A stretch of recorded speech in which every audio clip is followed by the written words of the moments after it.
আসন্ন জাতীয় সংসদ নির্বাচনই এখন রাজনীতির অন্দরমহল কিংবা মাঠের বাইরের আলোচনার মূল বিষয়। যদিও রাজনীতির বাক বদলের সূচনা ঘটেছিল লন্ডনের বৈঠকের মধ্য দিয়ে, সেখানে ফেব্রুয়ারিতে নির্বাচনের বিষয়টা স্পষ্ট হয়েছিল। সম্প্রতি গণঅভ্যুত্থানের বর্ষপূর্তিতে প্রধান উপদেষ্টা ফের স্পষ্ট করেছেন ফেব্রুয়ারিতেই হতে যাচ্ছে নির্বাচন। নির্বাচন কমিশনের সার্বিক প্রস্তুতি এগিয়ে নিচ্ছে। সম্প্রতি বিদেশি গণমাধ্যমকে দেয়া এক সাক্ষাৎকারে প্রধান উপদেষ্টা আরও বলেন, বিচার ও সংস্কার ছাড়া নির্বাচন হলে ফিরবে পুরনো সমস্যা। একই সুরে কথা বলছে জামায়াত ইসলামী ও এনসিপি। এই বাস্তবতায় নির্বাচন কেন্দ্রিক সংশয় দূর হয়েছে কি? এই প্রেক্ষাপটে আমাদের আজকের আলোচনা। দর্শক, আমি ফারনাজ জুই সবাইকে আমন্ত্রণ জানিয়ে শুরু করছি দেশ টেলিভিশনের নিয়মিত আয়োজন দেশ সাম্প্রতিক। নিবেদন করছে Arail angle channel and square বার। আজকের আলোচনায় আমরা স্টুডিওতে আমন্ত্রণ জানিয়েছি দুজন সম্মানিত অতিথিকে। চলুন একে একে পরিচিত হই। আছেন আনিস আলমগীর, সিনিয়র সাংবাদিক ও বিশ্ববিদ্যালয় শিক্ষক। সেই সঙ্গে আরও আছেন ডক্টর জাহিদুর রহমান, বিশ্ববিদ্যালয় শিক্ষক ও রাজনীতি বিশ্লেষক। দুজনকে আমন্ত্রণ জানাচ্ছি আজকের আলোচনায়। ডক্টর জাহিদুর রহমান, আপনাকে দিয়ে আলোচনাটা শুরু করি। বলছিলাম যে নির্বাচন কেন্দ্রিক সংশয়ের অবসান হয়েছে কিনা, কারণ আমরা বিভিন্ন সময়ে দেখি যে আমাদের নির্বাচনের এই ডিপ স্টেটের কথা শুনি, আমরা ষড়যন্ত্র তত্ত্বের কথা শুনি। আসলে বাস্তবে আমাদের নির্বাচন কিংবা রাজনীতিতে এর প্রভাব কতটুকু? ধন্যবাদ। নির্বাচন নিয়ে সংশয় তৈরির চেষ্টা আছে। আমাকে যদি জিজ্ঞেস করেন আমি সংশয় বোধ করি কিনা নির্বাচন হবে কিনা, সেটা নিয়ে আমার উত্তর হচ্ছে আমি করি না। আমি মনে করি ফেব্রুয়ারিতে শিডিউল টাইমে নির্বাচন হতে হবে, এটা ছাড়া আসলে অন্যথা হবে না। সেটা আমার নিজস্ব তত্ত্ব আছে, আমি সেটাই আসবো। তার আগে বলছি যে চেষ্টা তো আসলে আছে। কেন আছে? যেহেতু এই মুহূর্তে একটা নির্বাচিত সরকার নেই, এই সরকারের সমর্থন আছে, যদিও সমর্থন কমছে এখন, কিন্তু যেহেতু ভোটে নির্বাচিত সরকার নেই, টেনিওর কতদিন হবে এটা এখনো ফিক্সড না। এখন যেটা হয়েছে, একটা নির্বাচিত সরকার আসার সাথে সাথে সরকারের উপরে পূর্ণ কর্তৃত্ব সেই সরকারের একটা দলের হয়ে যাবে। তখন যেটা হয়, এই মুহূর্তে সরকারের তো অনেকের অনেক রকম প্রভাব আছে, অনেক ছোট দল, মাঝারি দল, কিছু ব্যক্তির আনবিলিভেবল ইনফ্লুয়েন্স আছে, তারা অনেক কিছু করতে পারেন চাইলে। মুহূর্তেই তাদের এগুলো সব শেষ হয়ে যাবে। সুতরাং তিনি নির্বাচন চাইবেন না। নির্বাচন যত পিছিয়ে দেওয়া যায়, 2 মাস বা 2 বছর যাই হোক, যতদিন পেছানো যায়, তার এই ক্ষমতার চর্চা তিনি করতে পারেন। আবার কেউ কেউ টাকা পয়সাও কামাচ্ছেন, সুতরাং তার সেটারও সুযোগ থাকছে। সুতরাং এই চেষ্টা তারা করবেন কোনো না কোনোভাবে, এটা হতেই পারে। এবং সাম্প্রতিক সময়ে যে দুটো দল, এনসিপি এবং জামায়াতে ইসলামী, নির্বাচনকে সংশয়ে ফেলার মতো যে বক্তব্য দিচ্ছে, আমি আবার এটাকেও খুব সিরিয়াসলি নেই না যে তারা এটা পুরোপুরি মিন করছেন। রাজনৈতিক দলগুলোর বক্তব্যকে আক্ষরিকভাবে নেওয়াটা সবসময় ঠিক না। তাহলে কি লোক দেখানো বক্তব্য? লোক দেখানো এর চাইতেও জরুরি। আপনি হয়তো ল্যাভারেজ চান, আপনি সরকারের উপরে চাপ তৈরি করতে চান, আপনি বিএনপির উপরে চাপ তৈরি করতে চান, বিএনপির সাথে আপনি কোনো নেগোসিয়েট করতে চান, এরকম নানান উদ্দেশ্য থাকতে পারে। যেমন নির্বাচন যদি আনসার্টেন করে দেওয়ার চেষ্টা করি, যেহেতু এই মুহূর্তে আওয়ামী লীগ নির্বাচন করতে পারবে না, অন্তত এই নির্বাচনটা সে নিষিদ্ধ না হলেও পরিস্থিতি যে জায়গায় আছে, তাহলে জামাত এবং এনসিপি যদি নির্বাচন না করে, নির্বাচনে কে আছে? তখন বিএনপি ভীত হতে পারে, ভীত হয়ে সে নেগোসিয়েট করার চেষ্টা করতে পারে। তারা এটা চেয়ে থাকতে পারে। পর্দার অন্তরালে এমন কোনো নেগোসিয়েশন চলছে কি? আমি ধারণা করি চলছে। এটা আমি কোনো তথ্য জানি না, আমি ধারণা করি চলছে এবং চলারই কথা। নির্বাচন, তারপরে যে বললাম শিডিউল টাইমে হবে কেন হবে, হচ্ছে আমি দুপক্ষে যদি আপনি নির্বাচনের পক্ষ আর বিপক্ষের তালিকা করেন, আপনি দেখবেন পক্ষে যে শক্তির ব্যালেন্স সেটা অনেক ভারী। বিএনপি সবচেয়ে বড় রাজনৈতিক শক্তি, দেশের জনগণের একটা বিরাট অংশ নির্বাচন চায়, বিরাট অংশ। এটা শুধু বিএনপি সমর্থক না, এর বাইরেও বিরাট অংশ। কিছু সিভিল সোসাইটির লোকজন আর এসবের ক্ষেত্রে না চায়। সেনাবাহিনী নির্বাচন চায়, সেনাপ্রধান স্পষ্টভাবে তার অবস্থান নির্বাচনের পক্ষে জানিয়েছেন। ব্যবসায়ী সমাজ সবচেয়ে ক্ষতিগ্রস্ত, কিন্তু এই সরকারের সময় হয়েছে ব্যবসায়ী সমাজ। ব্যবসায়ী সমাজ নির্বাচন চায়। এমনকি আওয়ামী লীগ দল হিসেবে নেই, কিন্তু আওয়ামী লীগের সমর্থক যারা আছেন, আমরা আওয়ামী লীগের দিক থেকে এই ধরনের বক্তব্য দেখেছি, তারাও মনে করেন নির্বাচন হওয়া উচিত। ইন্টারন্যাশনাল শক্তিগুলো ম্যাটার করে। ভারতের অন্তত প্রকাশ্য অবস্থান নির্বাচনের প্রতি। তাহলে পক্ষে দেখুন কত কি, বিপক্ষে ডক্টর ইউনূসের সরকার পুরোটাও না। আমি প্রধান উপদেষ্টা নিজে নির্বাচন চান বলে মনে করি, 2-4 জন উপদেষ্টা নাও চাইতে পারেন, জামাত, এনসিপি। তো তাহলে এদিকের পাওয়ার ব্যালেন্সটা খুব দুর্বল। সো শেষ পর্যন্ত আমার মনে হয় নির্বাচনটা হতে হবে। আরেকটা কথা একটু বলে রাখা জরুরি, নির্বাচন যদি আনসার্টেন ফেব্রুয়ারিতে হয়, অর্থনীতি এর মধ্যে যথেষ্ট স্লো হয়ে গেছে। নোজ ডাইভ বলে একটা কথা আছে, একেবারে সোজা গিয়ে মাটিতে পড়বে, অর্থনীতি মুখ থুবড়ে পড়বে। সো এই পরিস্থিতিগুলো সব সামনে যেহেতু আছে, আমি ধারণা করি তারা যারা নির্বাচনের বিরুদ্ধে কথা বলছেন, কিছু আলোচনা, কিছু ল্যাভারেজ, কিছু সুবিধা তারা যদি পান, নেগোসিয়েশন যদি তারা করতে পারেন, তা যা হবেও মোটা দাগে আমি মনে করি, নির্বাচনে চলে যাবেন। কিন্তু হাসনাত আব্দুল্লাহ যেমনটি জানালেন যে আসন ভাগাভাগির অফার দিয়ে আসলে তাদের কেনা যাবে না, এমন কোন অফার কি তাদের দেয়া হচ্ছে? তারা অফার না, তারা নিজেরাই আলোচনা করছেন এরকম শোনা যায়। আবারও বলছি, কেনা যাবে না এই মিলিয়ে নেবেন। আবার যদি তারা যায়, তাদের আসন ভাগাভাগি বা ছাড় যদি হয়, আবার এই জায়গাগুলো থেকে সরে আসবেন। এই জন্য বলছি খুব সিরিয়াসলি নেওয়ার দরকার নেই। যদিও তারা নয়া বন্দোবস্তের কথা বলছেন, কিন্তু ওনারা আসলে পুরনো রাজনীতিই করছেন। এগুলো বলবেন মুখে, তারপর কোনো একদিন পাল্টে যাবে। তারা নিজেরা গিয়ে নেগোসিয়েট করার চেষ্টা করছেন, তাদের অন্তত একটা মেজর অংশ, সেটা আমরা দেখছি। হ্যাঁ, এনসিপির মধ্যে কিন্তু বিভক্তি আছে। একটা অংশ চায় নির্বাচনে যাবে, সেটা বিএনপির সাথে নেগোসিয়েট করে আসন ভাগাভাগি করতে চায়। আরেকটা অংশ নির্বাচন পেছানোর চিন্তায় আছে, কারণ ওই যে বললাম এনসিপির তো বিরাট প্রভাব আছে এই সরকারের উপরে, তাদের সেই প্রভাব চলে যাবে, তারা হয়তো সেই কারণে এটা পেছাতে। তার সঙ্গে একটা প্রশ্ন করতেই চাই, সম্প্রতি নিশ্চয়ই আপনি অবগত আছেন, উপদেষ্টা আসিফ মাহমুদ সজীব ভাই যেমনটি জানালেন যে আগামী নির্বাচনে তিনি নির্বাচন করছেন এবং নির্বাচনকালীন সরকারে তিনি থাকবেন না, কারণ রাজনীতিতে যারা যুক্ত হবে তারা আসলে নির্বাচনকালীন সরকারে থাকা উচিত না, এমনটি মনে করেন তিনি। কিন্তু একটু জানতেই চাই যে গণঅভ্যুত্থানের পর সে সরকার গঠন হলো, সেটি তো আসলে দল নিরপেক্ষ সরকার, অরাজনৈতিক সরকার। সেই সরকারে থেকে রাজনীতির সাথে যুক্ত থাকাটা কতটা যৌক্তিক? একেবারে অযৌক্তিক, অন্যায়। আমি একটা তথ্য আরো স্পেসিফিকলি দেই।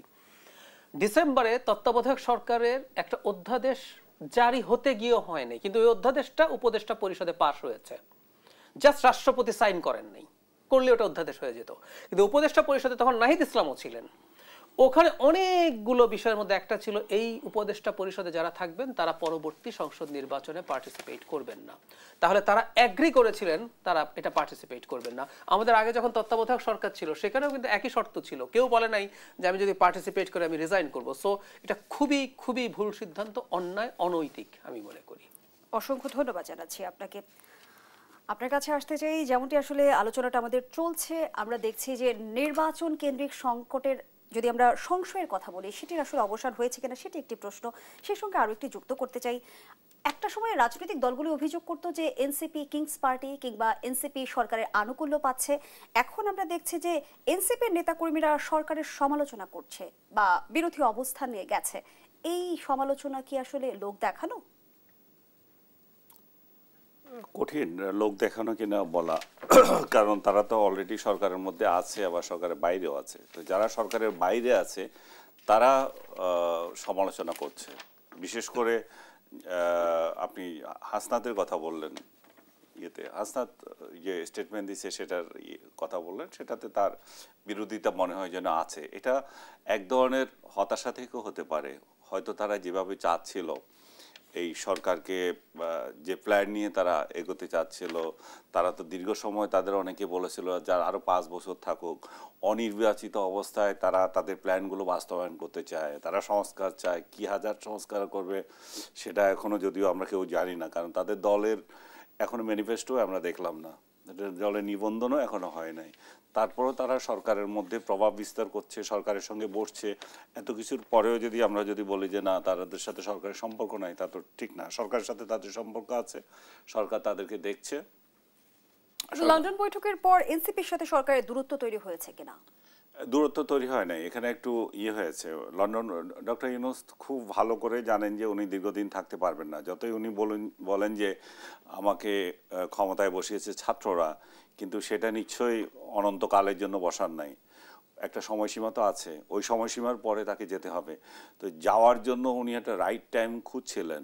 আমার মনে হচ্ছিল যে ওনারা সেটা জুন চেয়েছিলেন, এপ্রিল চেয়েছিলেন, পরে নেগোসিয়েশনে সেটা ফেব্রুয়ারি হয়েছে, এবং সেই ফেব্রুয়ারির ক্ষেত্রে জামাত অ্যান্ড আদার্সেরও সম্মতি আছে। এদের তো নির্বাচন নিয়েই চিন্তা নাই। নির্বাচন নিয়ে যদি চিন্তা থাকতো তাহলে তো আপনি তাদেরকে নির্বাচনী মাঠে দেখতেন। তারা তো জুলাইতে পুরো মাঠে ঘুরে আসছে, কিন্তু নির্বাচনী যে সংযোগ করা, নির্বাচনে প্রার্থী নির্বাচন ঠিক করা এলাকায় এলাকায়, এই এতে ওই যাত্রায় তারা তো এখনো শরিক হয়নি। আমি ওটাই বলছিলাম, তারা তো এখনো নিবন্ধনই পায় নাই। তো তারা একটা প্রেশার গ্রুপের মতোই কাজ করছে এখনো পর্যন্ত। তারা কি আসলে রাজনৈতিক দল হিসাবে টিকবে কিনা সেটাও তো ভবিষ্যতের জন্য একটা বিরাট প্রশ্ন, নাকি এ বড় কোনো রাজনৈতিক দলের সঙ্গে মিশে যেতে পারে, এবং জানি না এটা কোন দিকে যাবে। সো আমার মনে হচ্ছে আপনি যেটা কোশ্চেন করলেন তাদের সাথে দূরত্ব তৈরি হয়েছে কিনা কোনো কোনো ক্ষেত্রে মনে হতে পারে। কারণ সজীব ভূঁইয়া যিনি আছেন উনি তো বলছেন যে উনি রাজনীতিতে আসতে চান, আবার ওনার কিছু কার্যক্রম এই সরকারি থেকে আবার ফাঁস হয়ে যাচ্ছে। উনি এই অমুক স্টেডিয়াম এত কোটি টাকায় দিয়ে দিচ্ছেন, তারপরে উনি বাইরে যাচ্ছেন অস্ত্র নিয়ে, সেটা ফাঁস হয়ে যাচ্ছে। তো অনেকগুলো সরকারের, এবং উনি কোথায় চাঁদাবাজ দলের সঙ্গে ঘুরছেন সেটাও বের হয়ে যাচ্ছে। উনি স্বীকার করতে হচ্ছে যে না আমি ওয়েস্টিনে গেছি, কারণ উনি জানেন যে ওইখানে ছবি আছে, উনি অস্বীকার করলেও কেউ না কেউ সেটা বের করে দেবে। তো সার্বিকভাবে তারা এক ধরনের থ্রেটের মধ্যে তো আছে, এবং তারা একটা অনিশ্চয়তার মধ্যেও আছে আফটার ইউনুস কি হবে, এবং সেটা নিয়ে তাদের অনেকের মধ্যে হয়তো চিন্তা থাকতে পারে তারা কিভাবে এই সরকার এমন কিছু করে যাবে যেটা তাদের জন্য ভবিষ্যতে তাদের যাতে টাচ না লাগে সেরকম কিছু।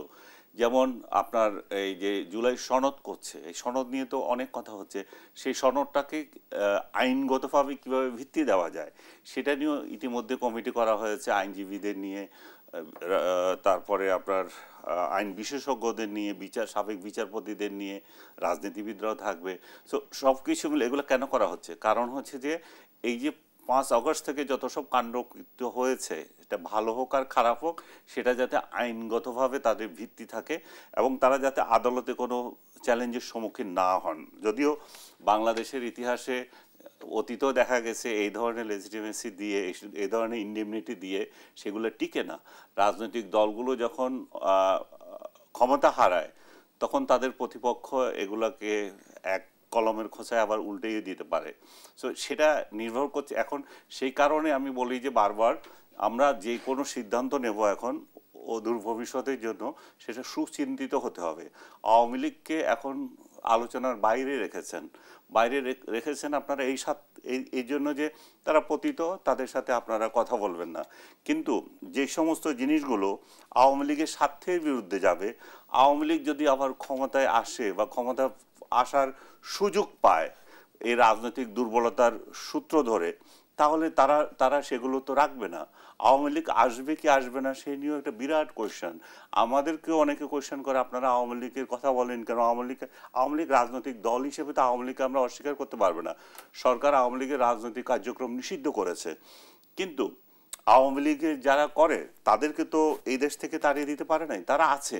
সো তারা যখন এক্সিস্ট করছে, তাহলে তারা আগামীতে কিভাবে আসবে সেটা নিয়ে কোয়েশ্চন হতে পারে। আওয়ামী লীগ যেই শাসন করে গেছে গত 16 বছর, সেই ফরম্যাটে যদি আবার এখানে ক্ষমতায় আসে, সেটাতে তো আমার নিজেরও আপত্তি আছে, অনেকের আপত্তি আছে। বাট আওয়ামী লীগ তাহলে যদি আসতে হয় বাংলাদেশের রাজনীতিতে, তাহলে কিভাবে আসবে? তারা কি সেই দুর্বৃত্তগুলোকে বাদ দিয়ে আসবে যারা লুটপাটে অংশ নিয়েছিল, অ্যাট্রোসিটিতে অংশ নিয়েছিল? সেই সমস্ত বিষয়গুলো চিন্তা করে যারা এই সমস্ত আইন প্রণয়ন করছেন, জুলাই সনদ করছেন, তাদেরকেও এটা চিন্তা করতে হবে যে এই দিন শেষ না, এই দিনের পরে আরও দিন আছে। কে জানতো এই যে ইলেকশন হচ্ছে, মনে করেন ইলেকশন করতেছেন আপনি একতরফা এখন ইলেকশন করবেন, যেটা 14তে হয়েছিল, 18 তো অলমোস্ট ফাউল একটা ইলেকশন ছিল, 24-এ গিয়েও একটা একদলীয় ইলেকশন হয়েছে। এই ইলেকশন যারা করেছিল, যেই ইলেকশন কমিশনারগুলো ছিল, চিফ ইলেকশন কমিশন ছিল, তাদের আজকে পরিণতি কি?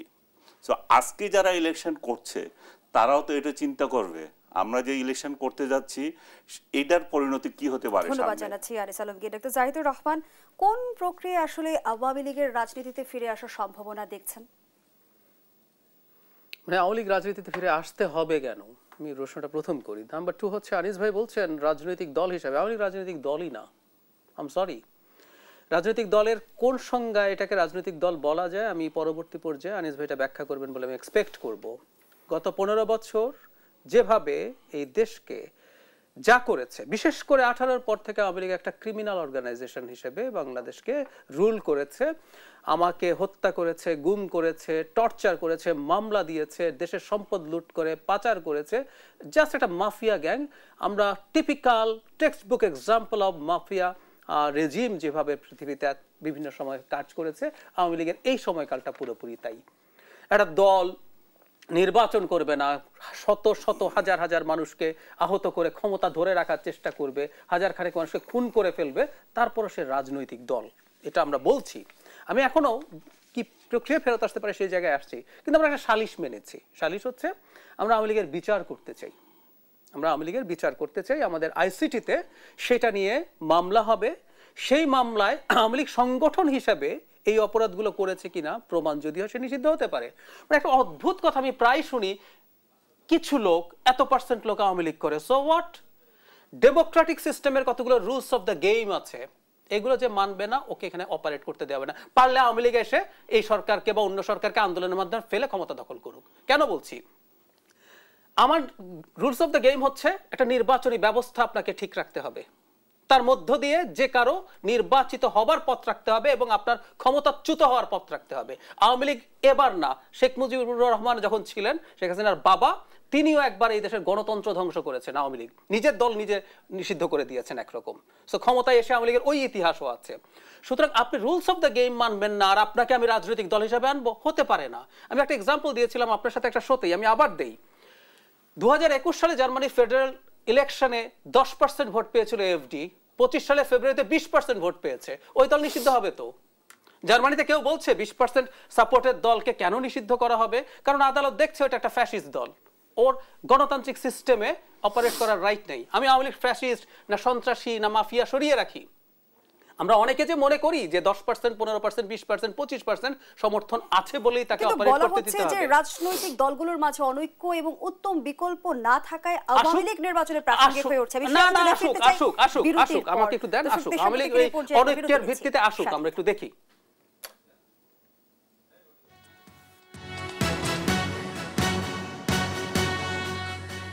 আবার আমন্ত্রণ, আপনারা দেখছেন দেশ টেলিভিশনের নিয়মিত আয়োজন দেশ সাম্প্রতিক, নিবেদন করছে আড়াইয়াল অ্যাঙ্গেল, চ্যানেল অ্যান্ড স্কোয়ার বার। আমরা আবারও ফিরছি আলোচনায়। ডক্টর জাহিদুর রহমান, যে আলোচনায় আমরা ছিলাম, সম্প্রতি উপদেষ্টা আসিফ মাহমুদ সজীব ভাই একটি অভিযোগ করেছেন। তিনি বলেছেন আওয়ামী লীগের যেসব নেতার ইমেজ ভালো তাদের জাতীয় পার্টির হয়ে নির্বাচনে নিয়ে আসার পায়তারা করছে একটি পক্ষ। সেই সঙ্গে আগের আলোচনায় যেমনটি আমরা বলছিলাম যে রাজনৈতিক অনৈক্য কিংবা উত্তম বিকল্পের অভাবের কারণে কি নির্বাচনের আগে আওয়ামী লীগ প্রাসঙ্গিক হয়ে উঠছে? আমি আসলে এখন পর্যন্ত আওয়ামী লীগের প্রাসঙ্গিকতার কিছু দেখি না। আমি কথা একটু শেষ করি, তখন শেষ করা যায়নি। আমার বেসিক আর্গুমেন্টটা হচ্ছে, এটা আমার আর্গুমেন্ট না, মানে আমরা কেউ কেউ বলি গণতন্ত্রে সবাই অপারেট করতে পারে। মানে গণতন্ত্রে কি হিজবুত তাহরির অপারেট করতে পারে? আমরা হিজবুত তাহরিরকে নিষিদ্ধ করে দিয়েছি। ধরেন হিজবুত তাহরিরের 2 কোটি সমর্থন হলো, অ্যালাউ করব? ধরুন বাংলাদেশের একটা ইসলামী দল বলল আমি ক্ষমতায় গিয়ে বাংলাদেশকে শরিয়া ভিত্তিক আইন করে বাংলাদেশের কনস্টিটিউশন পাল্টে ফেলবো, সে আমাদের ডেমোক্রেটিক সিস্টেমে অপারেট করতে পারবে? উত্তর হচ্ছে পারবে না। সুতরাং গণতন্ত্র সবাইকে সবকিছুকে অ্যাকসেপ্ট করে, তার সমর্থক থাকলেই এই আর্গুমেন্টটাতেই ভুল আছে। গণতন্ত্রের বোঝাবুঝির মধ্যে এটা জরুরি। আমি আবারও বলছি, গণতন্ত্রের রুলস অফ দ্য গেম আছে। একটা পলিটিক্যাল পার্টির ডেফিনেশন যে কেউ যত রকম ডেফিনেশন খুলবেন ওখানে দেখবেন বলা আছে এটা একটা অর্গানাইজড পিপলের গ্রুপ যারা নির্বাচনের মাধ্যমে ক্ষমতায় যেতে চায় এবং তাদের যা যা কাজ আছে।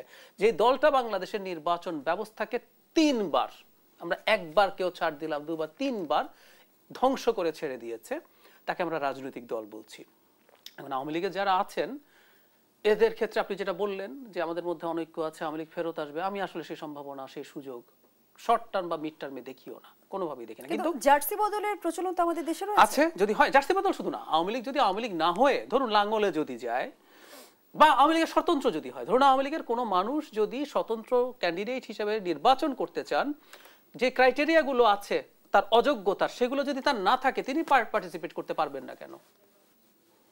এমনকি আওয়ামী লীগের বড় নেতা যারা জেলে আছেন তাদের কিন্তু 2 বছরের সাজা লোয়ার জুডিশিয়ারিতে না হওয়ার আগ পর্যন্ত তারা অযোগ্য হবেন না। যারা জেলে আছেন তারা স্বতন্ত্র নির্বাচন করতে পারবেন তো, এটা বাধা দেওয়ার কারো রাইট নেই। কেউ যদি বলেন এটা করা যাবে না, এটা কিন্তু আরেক ধরনের ফ্যাসিস্ট চিন্তা, এটা করা যাবে না। দল এখন পর্যন্ত অন্তত নির্বাচনে আসতে পারছে না, সবাই মিলে যদি এটা করেন বা আমি পাল্টা বলি, আওয়ামী লীগ যদি একদম ভিন্ন একটা নামে একটা রাজনৈতিক দল হয় এবং আওয়ামী লীগ যদি এন্ডোর্স করে এটাই আমার নতুন দল, তাতে আওয়ামী লীগের যে পার্সেন্টেজের ভোট আছে তারা যদি তাদের পেছনে যায়, তাদের সেই রাইট আছে।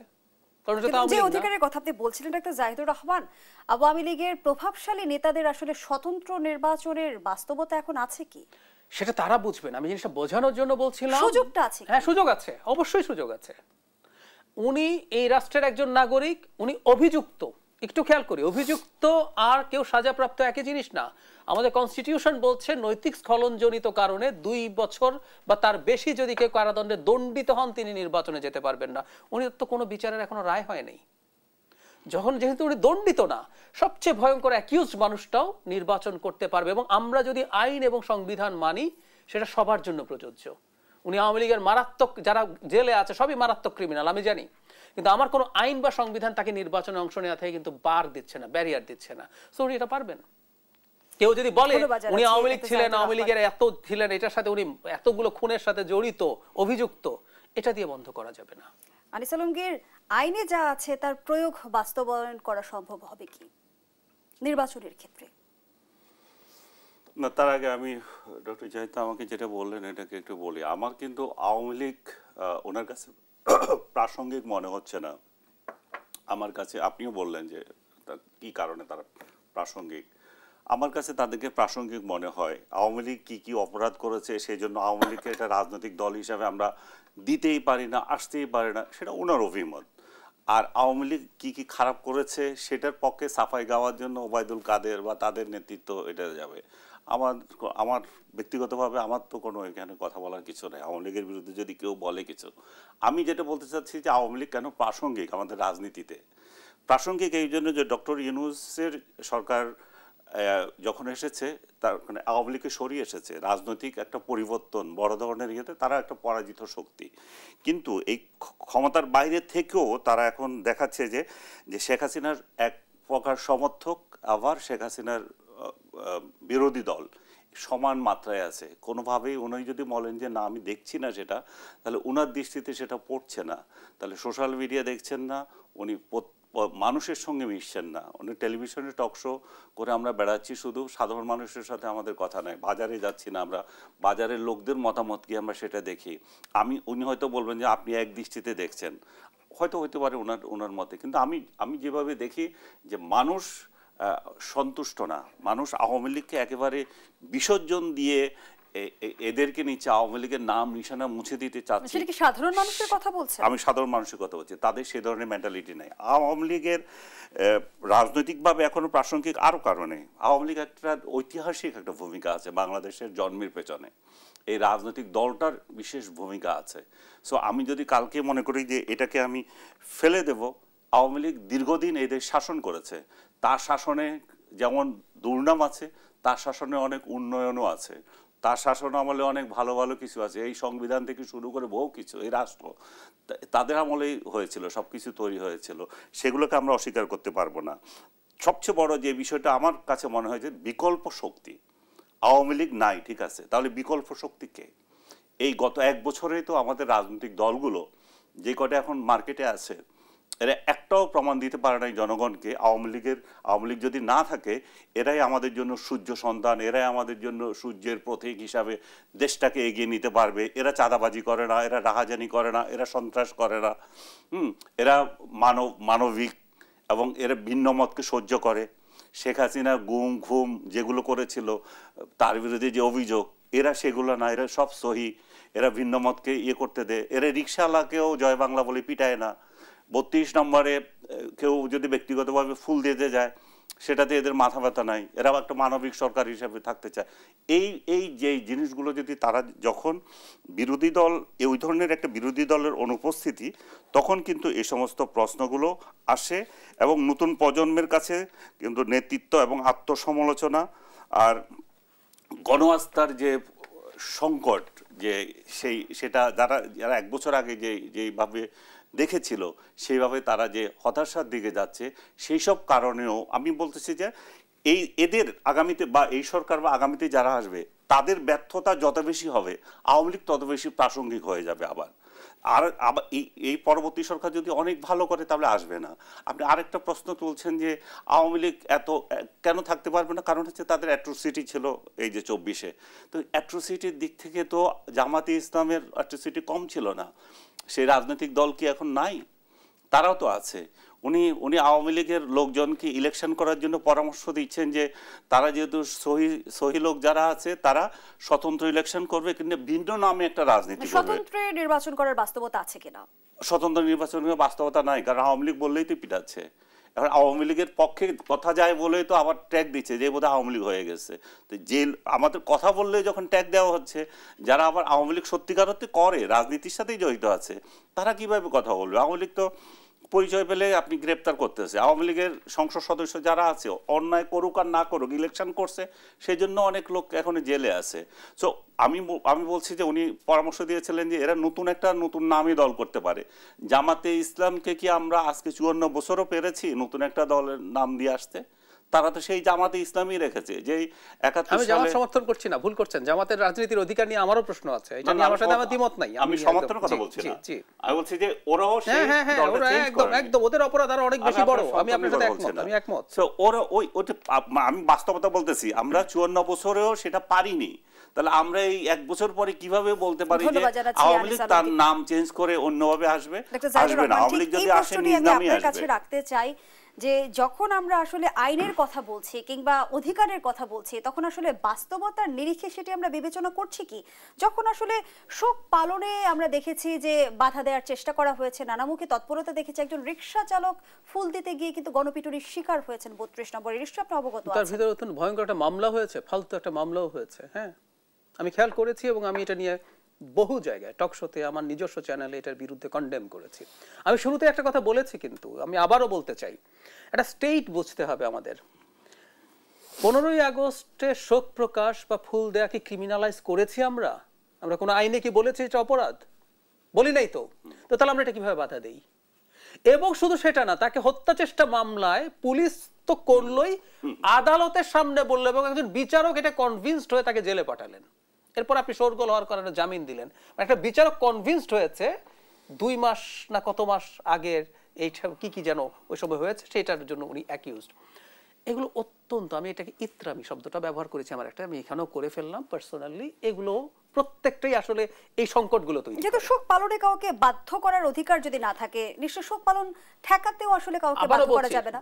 শোক পালন বন্ধ করার জন্য যদি আপনি একটা আইন করেন, আইনটা বিতর্কিত হতে পারে, আপনি একটা আইন, তাহলে একটা আইন করেন যে 15ই আগস্ট কেউ শোক প্রকাশ করতে পারবে না, ব্যক্তিও পারবে না, আইন করে দিলাম। তখন আমরা আইন সমালোচনা করবো, কিন্তু তখন ধরলে বলতে পারবো আমি তো এই আইনের ভিত্তিতে ধরেছি।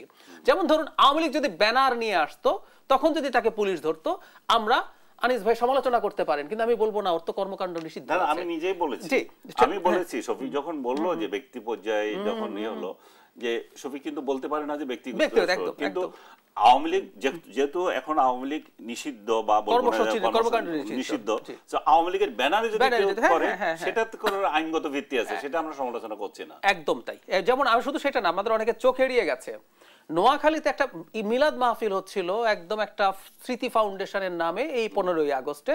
ওখান থেকে ইমাম মুয়াজ্জিন এবং কয়েকজনকে ধরে নিয়ে গেছে, খিচুড়ি চুরি করে নিয়ে গেছে। এবং অতি উৎসাহিত হয়ে আমরা দেখলাম যে 32 নম্বরে গানের তালে তালে নাগিন ড্যান্সও করা হলো। এইগুলোকে আসলে উৎসাহ দিচ্ছে কারা, সেই আলোচনায় ফিরতে চাই। আবারও বিরতির সময় হয়েছে। দর্শক, দেশ সম্প্রতিকের রিপোর্ট যে আবারও বিরতিতে যাচ্ছি, সাথেই থাকুন।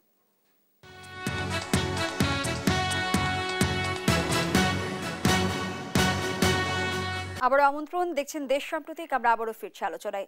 ডক্টর জাহিদুর রহমান, নির্বাচন কতটা গ্রহণযোগ্য হবে এই সমীকরণটা অনেকেই মেলানোর চেষ্টা করছেন। সব দলের অংশগ্রহণের মধ্য দিয়ে কি নির্বাচনের গ্রহণযোগ্যতা নিশ্চিত হবে? মানে এই মুহূর্ত পর্যন্ত যে পরিস্থিতি, তাতে আওয়ামী লীগ নির্বাচনে যেতে পারছে না এবার অন্তত।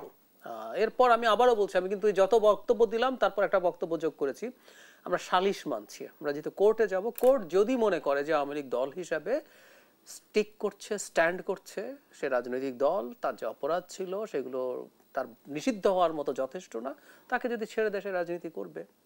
আমরা যেহেতু কোর্টে যাব, এই জন্য কিন্তু এক্সিকিউটিভ অর্ডারে চাইলে নিষিদ্ধ করা যেত, শেখ হাসিনা করেছিলেন। শেখ হাসিনার ওষুধ দিয়ে শেখ হাসিনাকে ট্রিট করা যাইতে পারতো, কারণ 2 তারিখ জামায়াতে ইসলামী, 2 আগস্ট জামায়াতে এবং শিবিরকে 2009 সালে সন্ত্রাস দমন আইনে এক্সিকিউটিভ অর্ডার দিয়ে নিষিদ্ধ করে দিয়েছিল। চাইলে করা যেত, আমরা দেখাতে পারতাম না যে আপনি করেছেন, you are treated by your own medicine. করিনি। এখন এর বাইরে যেসব দল আছে, জাতীয় পার্টি এখন পর্যন্ত আছে, সেই যে নির্বাচনটা হতে যাচ্ছে, আমি মনে করি এই নির্বাচনটা যদি বাকি সবাই আসে গ্রহণযোগ্য হবে। আওয়ামী লীগের যে ভোটের পার্সেন্টেজ আছে, তারা বিভিন্ন জাতীয় বা স্থানীয় যেসব ইস্যুজ আছে এগুলোর ভিত্তিতে তারা অনেকেই ভোটও দিতে যাবেন। সুতরাং আমি মনে করি টার্ন ওভারও খারাপ হবে না, মানে টার্ন ওভারও ম্যাটার করে বাংলাদেশে। খুব কম মানুষ ভোট দিতে গেছে, এই পরিস্থিতি যদি হয় সেটা আসলেই গ্রহণযোগ্যতার প্রশ্ন আসবে। সো টোটাল টার্ন ওভারও খারাপ হবে না, এটা গ্রহণযোগ্য হবে যদি বাকি সবগুলো দল যেতে পারে। বর্তমান সময়ে আলোচনায় এসেছে অন্তর্বর্তী সরকারের সেফ এক্সিট। একটি প্রশ্ন রাখতেই চাই, অন্তর্বর্তী সরকারের বৈধতার প্রশ্নে নির্বাচিত সরকারের কাছে কোনো ধরনের দায়বদ্ধতা আছে কি?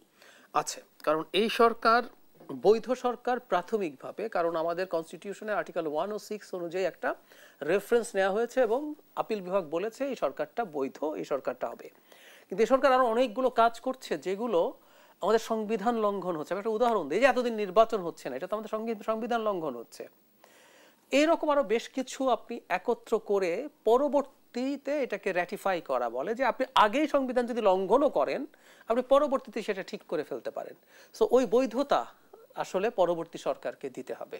সুতরাং সেফ এক্সিট বলেন বা পরবর্তী সরকারের উপরে এই অন্তর্বর্তী সরকারের একটা নির্ভরতার জায়গা অবশ্যই থাকবে। তাহলে অন্তর্মহলের যে আলোচনাটা রয়েছে যে সরকারের সেফ এক্সিটের কারণেই বিএনপির প্রতি সরকার কিছুটা ঝুঁকে গেছে, আসলেই কি তাই? আমার আবার সেটাও মনে হয় না, এটা পরের দিকের কারণ হতে পারে। কিন্তু এখন পর্যন্ত ধরুন অনেকে অনেক কথা বলছি, এনসিপি এটা করে ফেলতে হবে, সেটা করে ফেলতে হবে, ও তো একটা নির্বাচনই এখন পর্যন্ত করে নাই। ওর কত মানুষ, কত পার্সেন্ট ওর ভোট আছে কে জানে।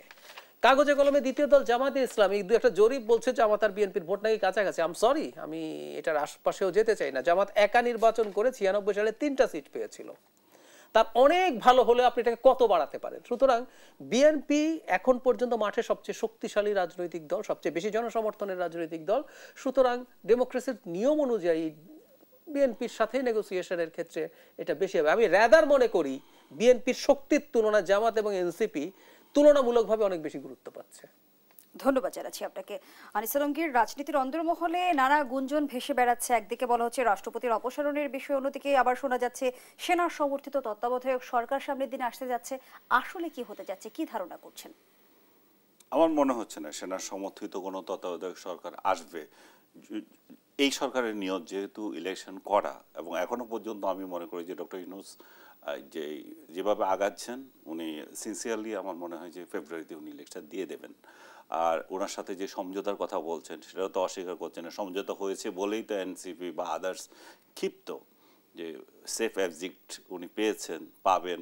এবং আপনি যেটা বললেন যে সেফ এক্সিটের জন্যই কি তাদের সাথে আরও সম্পর্ক উন্নয়ন, এবং যেহেতু তারা পরবর্তীতে আসবে ধরে নেওয়া হয়, এবং সেফ এক্সিটও খুব জরুরি। কারণ 2008 সালে নির্বাচনে আওয়ামী লীগ যেভাবে ক্ষমতা এসেছিল, আওয়ামী লীগ তো 111-এর কুশীলভ যারা ছিল তাদেরকে সেফ এক্সিট দিয়েছিল বলে তারা এখনও দেশের বাইরে আছে। এখন ডক্টর ইউনূস দেশের বাইরে থাকবে না, তার সাঙ্গপাঙ্গ যারা আছে তারা দেশের বাইরে থাকবে না বিদেশে থাকবে, সেটা কিভাবে থাকবে সেটাও তো তাদেরও একটা চিন্তা আছে। কারণ যতই আমরা বলছি, বারবার আওয়ামী লীগের কথাই আসছে, আওয়ামী লীগ তো একটা ভীতির জায়গা হয়ে গেছে যে উইদাউট মানে সেফটি, বিএনপির তরফ থেকে সেফটি ছাড়া তাহলে আওয়ামী লীগ তাদেরকে আক্রমণ করতে পারে, সেটা তো সবার এক ধরনের ভীতি আছে। তো সেই ভীতি থেকে তারা অবশ্যই চাইবে যে নির্বাচিত সরকার যারা থাকবে তারা যাতে তাদেরকে ওই সেফ এক্সিটটা দেয়। এখন তাদের মধ্যে যেটা আরেকটা প্রশ্ন করছিলেন আপনি, যে রাজনৈতিক ইলেকশনের সামনে যে কিভাবে হবে, আমার মনে হচ্ছে যে বিএনপি যেহেতু এই এক্সিট প্ল্যানে তাদের সরকারের সাথে তার সমঝোতা আছে, সেই জন্য আপনি খেয়াল করে দেখবেন যে সেই লন্ডন বৈঠকের পর থেকে বিএনপি সব কিছুতে নমনীয়। বিএনপি কোনো জায়গায় সরকারকে খেপাতে চাচ্ছে না, বিএনপি সব কিছুতে হাঁ হাঁ করছে। এবং এখনও যে তাদের যে সংবিধান বা সংস্কার নিয়ে যে কর্মসূচিগুলো আছে সেগুলোতে যে মতবিরোধ আছে সেগুলো মিটানোর জন্য তারা আন্তরিক। আর তারপর আমি জানি না, আরেকটা বড় প্রশ্ন তো রয়ে গেছে, ওরা বলছে যে এনসিপি, জামাত এবং শাসনতন্ত্র, অনেকে ইসলামী আন্দোলন আর নুরুর দল, সবগুলো মিলিয়ে ওরা আবার বলছে যে এই এই যে যেটা পরিবর্তন, এই যে জুলাই সনদ, এই সনদের অধীনেই নির্বাচন হতে হবে। এটা ইয়েতে না, সনদ বাস্তবায়ন মানে সনদ যে স্টাইলে হচ্ছে সেটার অধীনে নির্বাচন হতে হবে। কিন্তু বিএনপি বলছে যে সনদ বাস্তবায়ন যা কিছু হোক সংসদ নির্বাচিত সংসদ করবে। এই তো বড় একটা মতবিরোধ কিন্তু তাদের মধ্যে রয়ে গেছে, এবং এটা কিন্তু তাদের নির্বাচনী জোট গঠনের ক্ষেত্রে একটা বড় ভূমিকা রাখতে পারে। এবং সেটা ভয় পেয়েই তো আজকেও দেখলাম যে বিএনপি ওই হুজুরদের বড় বড় নেতাদের সাথে, পীর মাশায়েখদের সাথে বৈঠক করতেছে, হেফাজতের সাথে বৈঠক করতেছে। তার মানে আমরা একটা লক্ষণ দেখতে পাচ্ছি যে ইসলামিক জোট, ইসলামিক দলগুলো আর এনসিপি মিলে বিএনপির জন্য একটা হুমকি হতে পারে সেই ইলেকশনে, পরে না। পরে যেটা হতে পারে সেটা হচ্ছে আওয়ামী লীগের ভীতি যেটা, এবং সেই কারণেই তারা বারবার আইনগতভাবে সেফটি চাচ্ছে। ধন্যবাদ জানাচ্ছি আপনাকে ডাক্তার জাহিদুর রহমান। খুব ছোট্ট পরিসরে শুনতে চাই, শেষ প্রশ্নটি আপনার কাছে রাখি। যেমনটি জুলাই সনদের সমন্বিত খসড়ায় বলা হলো যে আইনে যাই থাকুক প্রাধান্য পাবে জুলাই সনদ, তবে কি সকল প্রশ্নের ঊর্ধ্বে জুলাই সনদ?